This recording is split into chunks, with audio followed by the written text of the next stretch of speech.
Okay, it is time to take your planned out scene with your downloaded sound effects and open up Audacity. So if you start typing AUD, Audacity will pull up. Go ahead and click on it. Click OK, and then File and Import. So File, Import, you want to get those clips in.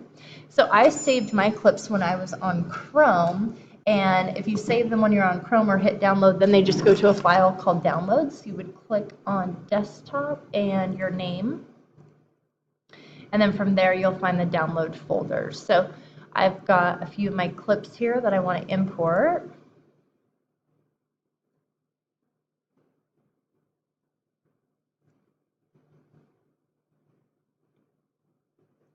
Okay, now if I hit play, it'll play all of them at the same time. So I want to do some ordering here.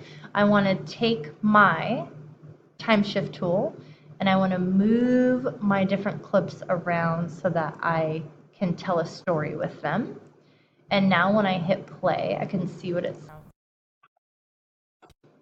And sometimes I might want a sound to start right after one ended, but sometimes I might want a little bit of a break. If I click up here, then I can start playing from that point.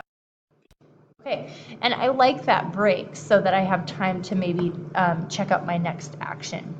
So that's the very basics of Audacity.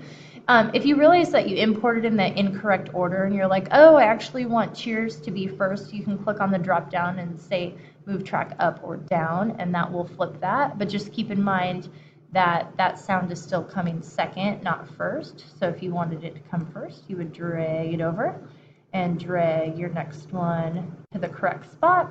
And again, you're going to want to hit play to test it. Okay, I hope you have fun.